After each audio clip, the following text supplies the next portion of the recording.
susah namanya. Nanak Nunu. Nah, ada itu. Ya apa to kuwi? Nanak Nunu. Nah, Nunak Nunu. Ayo. Nunak Nunu iya apa, Bu? Ada lagi tetek bengek lho. Angel kuwi yo Tetek bengek apa?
Assalamualaikum warahmatullahi wabarakatuh ya Ummi Sukesi.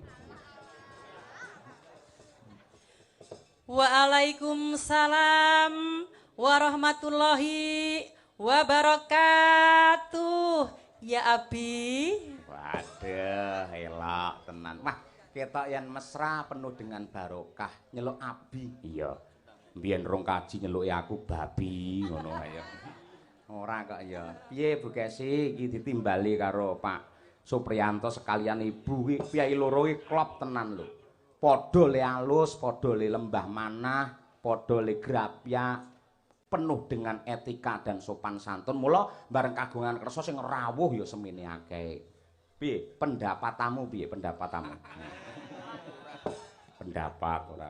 Boten wonten tembung ingkang endah ingkang pantes kula aturaken kejawi namung rasa matur nuwun, rasa marem lan rasa syukur kula Mas Haji Cahya Kuntadi. Lek ngono rasa dikeki yo. Bu, aja dikeki haji ngono. Lha pripun? Aku malah pekewul arep njaraki winong malah sungkan ngono. Ora Mas Cahyo ngono cukup ayo. Utawa Pakmu ngono ora apa-apa. Ayo. Lah iya mula kan ya ben ditelok haji, diaturi haji ki ben sampean ya kelingan sadar ngono lho. Awake dhewe ki ben hajine mabrur. Kok iso sadar apa mbiyen aku mendem apa ya sadar. Kan mbiyen ki aku sadar lek dadi bojomu ndek anak papat ki sadar ora kok ora. Lho apa sampean gak kelingan? Apa? Sampean ki lho tau konangan ping 4. Lek kuwi kleru, kuwi perlu tak ralat. Ora ping 4 Bu Kesi. 5. Ayo kuwi lak mbiyen karo sok. Ayo. Sok saya apik ngono lho tumindakku maksude. Ayo ngono kuwi. Yalah ya pancen dadi bojone dalang kuwi atine ngono kudu jembar. Liyane ya kudu kudu. sabar, Terus piye? Ya mergo ngono kuwi tembunge telonyar-telonyor nganyelke semampluk ngono lho. Ora ngono sing jenenge dalang kan kudu empan papan. Lek wayah serius ya serius. Gandeng iki nggen limbuk cange kan ya kudu enek apa plesetane sithik ngono lho Bu Kesi. Iya, aku yo ngerti kok sayang. Iya cintaku. Ayo. Ngono e mau arem dhek awake lemu ndangan ayo. Ya iki ta aku saya mbledos awakku. Nggih, matur nuwun sanget dumateng keluarga besar Bapak Supriyanto. Bapak Supriyanto. Sekalian Ibu, mugi-mugi anggenipun kagungan kersa tasakuran Mahargya Putra Mbiwado Siwi tansah pinaringan kelancaran. Amin. Ayem tentrem keluarganipun. Amin. Dipun paringi kesehatan. Amin. Dipun paringi rejeki ingkang kathah malimpah kebak barokah. Amin. Lan sageta tindak wonten ing tanah suci Mekah Madinah. Amin. Wah dungane apik tenan Bu Kesi. Ayo kaya mudin pisan. Jos tenan. Heeh. Tembangnya apa sayang? Aja ngono to, isin aku. Loh. Awake dhewe iki lho wis tuwek, ora usah sayang-sayang. Loh, tuwek ki lak umur, jiwanya harus selalu muda Bu Kesi.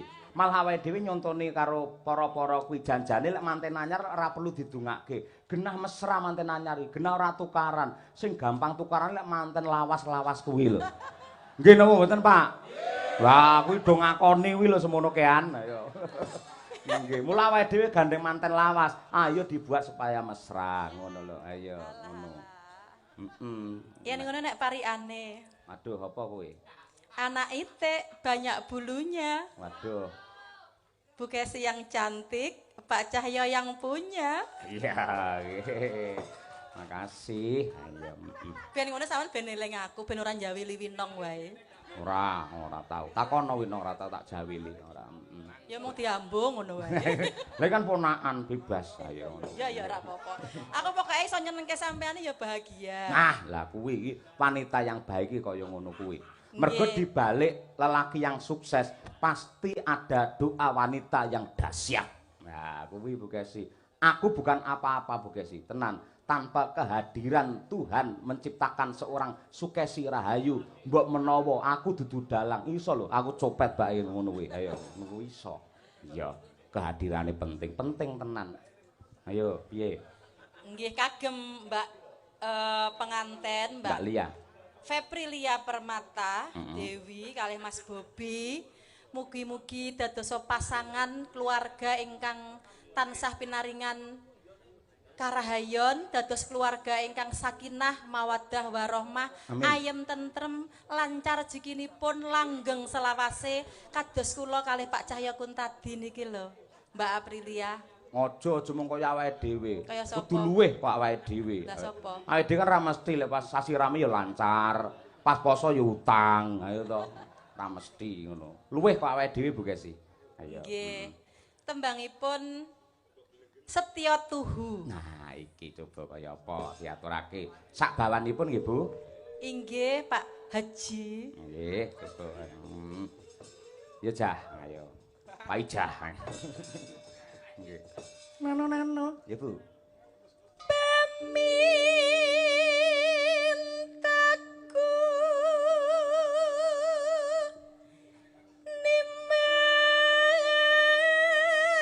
nimas sedase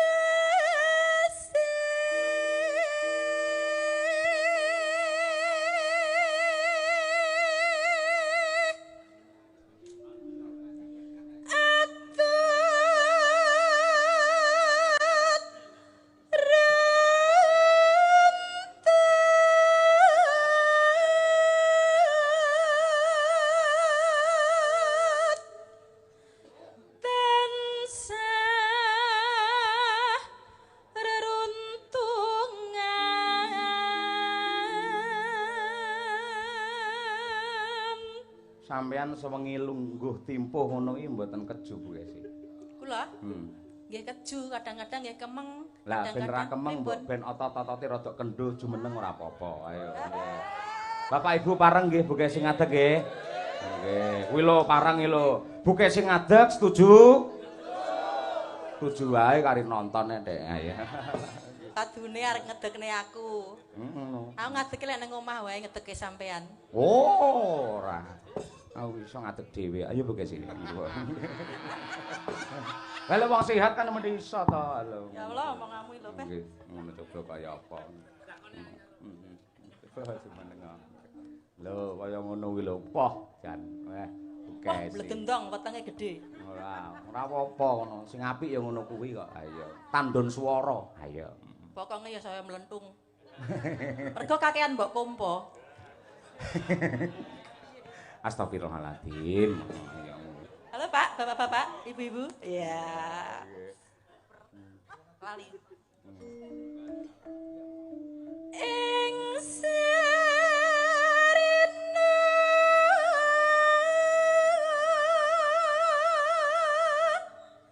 lan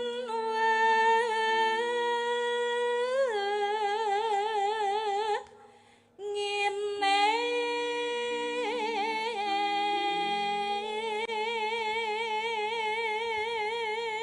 Kowe ngerti ora sebabe Bu Kesi le nyekel mik ngangge tangan tengen. Sebabe apa? Gelange anyar. Alah-alah Lah bojomu kuwi to. ya. Wah, jan. Saiki, ya wanita iki keindahan ra apa-apa Bu Kesi ngono kuwi. Lah aku mampu monggo. Ning ya kuwi golek ketoke wis mangsa udan ngono ya nuwun sewu tak ijoke beras. Ayo. Tenang wae. Iki gelang iki tuku lagi sesasi kepungkur. Iki ra nganti rong sasi wis tak dol. Nah, amin, amin ya rabbal alamin. Iki aku anggar gawe perhiasan iki mboten betah suwe. Kula niku lek nganggo perhiasan ngeten iki mboten betah suwe. Mergo anggar arek gawe perhiasan rada suwe pun didol kalih bojo kula. Nggih. Bu. Dijolne kempul, gong, wayang ngoten niku. Malah kena nyambut gawe. Lek ngono kuwi ora waspada malah sosok enek copet barang lho Bu Kesi. Lah iya. Malah cilaka. Terus piye? Didol. Ya didol wae. Lek sampean pengen ra kecopetan aja nggih gelang, Sambel napa? nggih untu. Ben biyen nganti saiki lek enek critane to copet ngobok-obok cangkem renek critane ngono kuwi. Ya wis ben marem kuwi keindahan kok ya. Mangga Bu. Datan kinggang serambut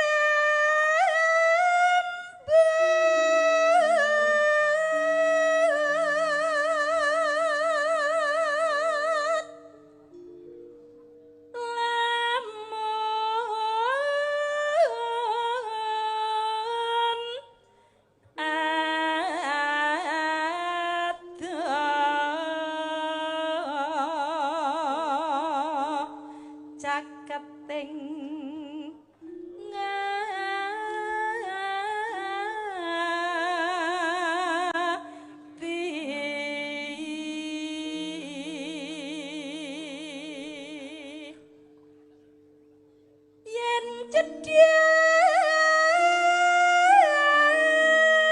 tansah mulat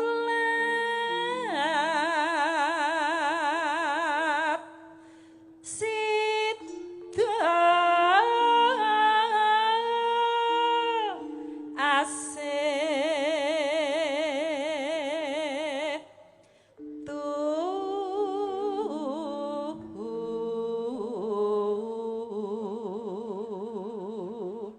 Neno pinda mimi pinda mimi pinda mimi Terus, Pi.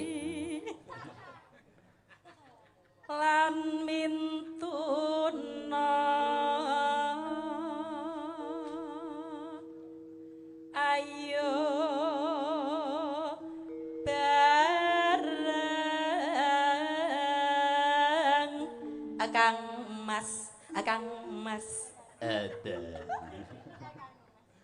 anak tapi wajib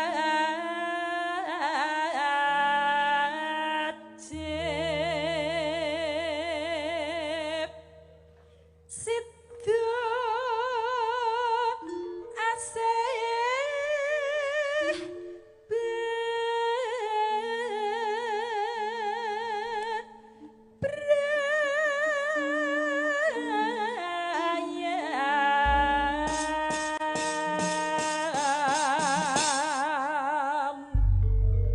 sampun katur menika bawanipun Sidowasih monggo kalajengaken langgam setya tuhu katur mempelai berdua Mbak Lia karo Mas Bobi monggo Bu Kesi aku kang setya satu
matur sembah nuwun wilujeng niskala mirasa tur ya kepenak sedya tuhu oleh Bu Kesi.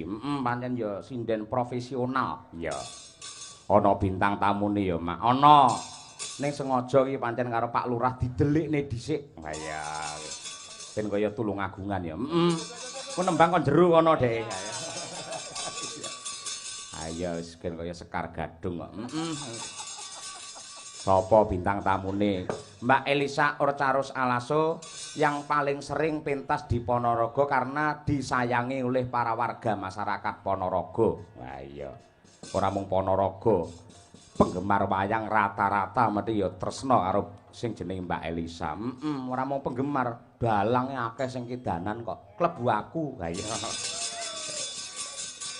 Aja nganti ninggal katresnan antarane temanten kekalih mempelai berdua. Iya. Yo, Mas Noval diangkatke ninggal katresnan engko jaranane kowe no. Ayo, kedua nggih.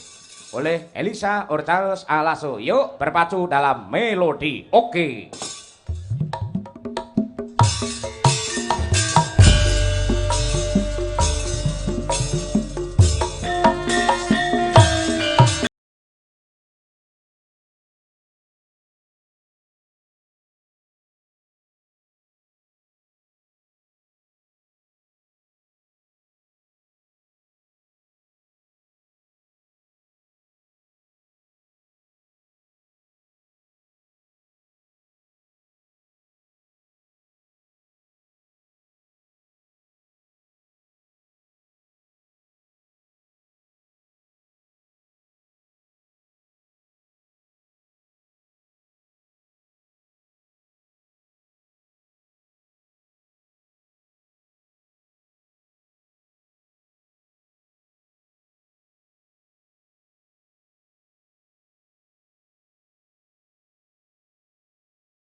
Iki kolaborasi iki. Kolaborasi. Iki penari jaranan saka Tulungagung karo saka Yogya. Yogyakarta. Mung bedane yen Mbak Wina ngangge jaran, sampean ra ngangge jaran. Boten. Aku ye, sing jaran aku ye.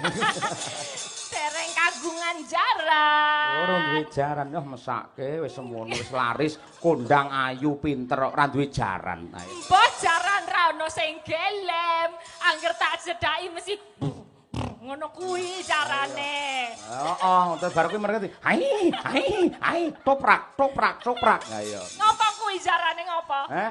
Ngopo kuwi kok toprak-toprak? Lah ayan mergo ngerti sampean sing kaya ngono kuwi ayune ngono. Lho, wong lanang iki lho, Mbak, yen nyedak karo sampean, mesti yo mikir. Sebabe apa? Cantik, pinter, kondang, suarane S3. Waduh. Lho, kaya ngono kuwi kan mesti minder sik. Lek ora wong sak ndure sampean, kuwi angel tenan. Lah, delalah aku elek-elek lak dosen to. Nggih. Dadi lumayan rada imbang karo sampean ki dadine ngono. Oh. Dadi kudune sing tak goleki upama iki mergane aku ya sinden, terus biasane ya ning nggon wayang kulit, terus ya wangune ya dalang, tapi ya sing dosen, ya sing kondang, ya sing kira-kira iso nguripi, iso nafkahi. Ning nek wis ndek bojo piye?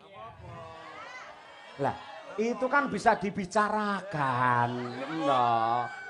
Kabeh iso dirembug piye carane mrih apike samudayanipun ngono kuwi. Ngoten. Nggih.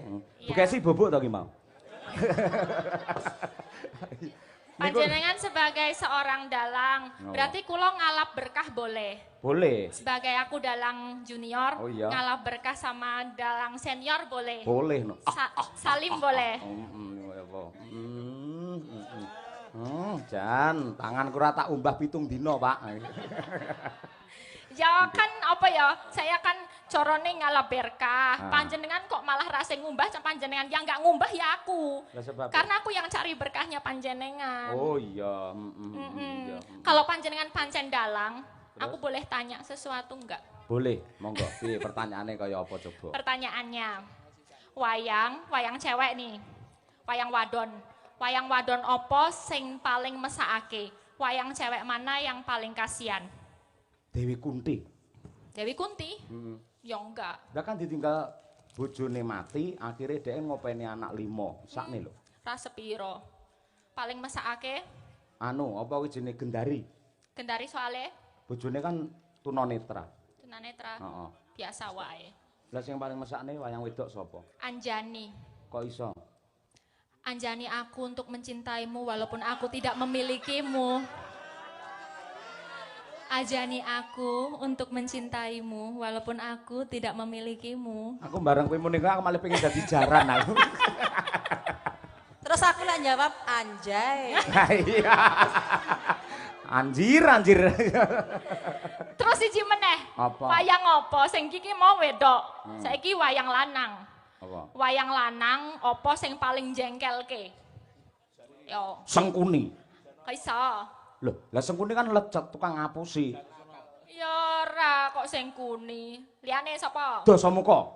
Dasamuka mergane? Nyolong bojone wong. Ah, ora biasa wae. Lek aku jane kok colong ya gelem jane. Nah. Tit. Bima. Kok iso Bima?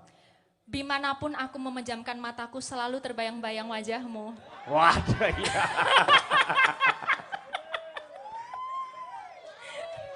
Tak takoni Genti. Apa? Wayang apa sing paling mesra? Wayang sing paling mesra Janoko. Ora iso salah kuwi. Bojone Kan akeh. itu bojonya banyak. Bojone akeh mesakne no bojone liyane. Mesra Puntadewa. Ora iso. Anoman. Ora iso, salah. Apa? Werkudara. Kok bisa? Kowe ngerti Werkudara? Angger wah, tangane lak mending ngene to Dek iki. Terus Kan karepe kuwi apa? karepe kan yo ora apik kaya ngono. Angger pethuk wong mesti wah ngono kuwi lho. Kuwi emang artinya apa? Eh? Artinya apa? Dek kan jane jos to. Apik kuwi ning le ngelem karo wong rapati diketokne mulo diselempitne rene. Wah, ngono kuwi lho karepe. Oh, kok padha gumujeng to simbah-simbah kok gumujeng berarti ana arti liyane. Nggih napa mboten, Pak? Werkudara tangane pripun? Tangane pripun? Tangane nggih to, mesti didelesepne mriki to. Lah nggih nika wayang tersaru di dunia nggih Werkudara nika. Ayo nggih. Ngoten niku. Alah, Werkudara kok ya saru to ya. Nggih, menika kula ngaturke gunging panuwun nggih. Nggih. Untuk Pak Spriyanto sampun nimbali kula saged sowan wonten Sukorejo. ha? Sampeyan bolak-balik ning Sukorejo to? Ponorogo. Ngarani Sukorejo. Sukorejo. Sukorejo. Rejo. Suko wis ngarani Bahagia. Oh iya, Rejo apa? Rame. Oh rame, Bahagia ro rame. Berarti Sukorejo iki kabeh wargane bahagia karo rome.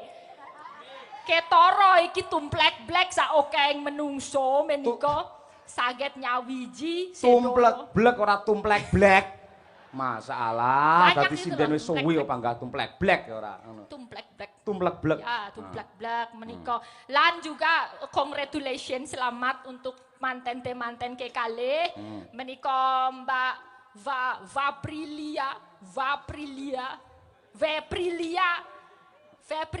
Weprilia ya? Feprilia. Veprilia sama Mas Bobby. Lah iki nek ndongake cara Jawa ki rada angel ya. Karena ada istilah-istilah yang susah. Munggo-munggo temanten ke kalih sageto atut runtut. Apa sih atut runtut? Sik to, kowe jane ayune kok pekok to bae. Itu loh, bahasa kalau mendoakan mantan itu kan pasti atut runtut. Atut runtut, walaupun tulisannya ki u, lek maca ki tut, atut runtut. Artinya apa? Tegese iki tansah rukun ngalor ngidul bebarengan. Oh, atut runtut, reng runtungan. Reng runtungan. Apa enek wong rabi ngangge reng barang iki lho, sak usuke katut niku. Apa sih itu artinya reng runtungan? Atut runtut reruntungan. Runtungi tegese mlaku. Wong loro mlaku ngalor ngidul bareng terus. Mula reruntungan. Bareng terus. Lah nek arep anu pipis apa ngiseng piye? Nek Mbok bareng kasar-kasar. terus piye? Mbok BAB apa teng wingking ngono iso. Ten wingking itu rong mesti kuwi. Ten wingking nek masak barang ya ten wingking. Oh iya. Mbok BAB ngono lho. BAB basa Indonesia, basa Jawane apa? Ngising. Susi budrek dhewe aku ora. Loh, pancen Jawa itu angel kok. Aku aja mencari kosakata toh, sampai sekarang nggak ketemu. Tadi atut runtut. Ada juga yang susah namanya nanak nunu. Nah, ada itu. Ya apa to kuwi? Nanak nunu. Nah, nunak nunu. Ayo. Nunak nunu iya apa, Bu? Ora ngerti kok nunak nunu. Ada. Heeh, ning awake ora ngerti to sampean. Enggak. Nunak nunuki wong loro. Nunak ki aku, nunuke kowe. Dadi Oh, itu susu sama pegel cewek. aku susu ora. Ayo ngono. Kuwi angel kok Jawa pancen. Ada lagi tetek bengek lho. Angel kuwi yo Tetek tetek bengek apa? Tetek Apa? bengek. Ayo. Apa tuh tetek Yo kowe ora bengek? jelas pokoke biasanya dengan perlengkapannya pamane. Sajene iki antarane ingkung terus gogolong, terus ana kembang semedan tetek bengeknya ngono kuwi tegese dan lain-lain maksude. Oh gitu. Oh. Oh, banyak gitu. Banyak. Berarti iki kabeh tetek bengek. Aku Sa sih. oke iki kabeh saking oke kan namanya berarti tetek bengek iki. Oh iya, ya wis Kabeh. kono sak une-unemu. Aku mikir omonganmu suwi-suwi asam lambung dhewe to. Ayo. Lah kenapa kok asam lambung? Lah omongane iso aek-aek kaya ngono Ya kuwi. aja dipikir, dirasake aja. Masa nggak nyambung sih Prono seprene sih? Ya iya. Ning jane nyambung ning enek lampu merah kuwi dadine akhire ora iso nyambung-nyambung. Ora iso ijo ngono.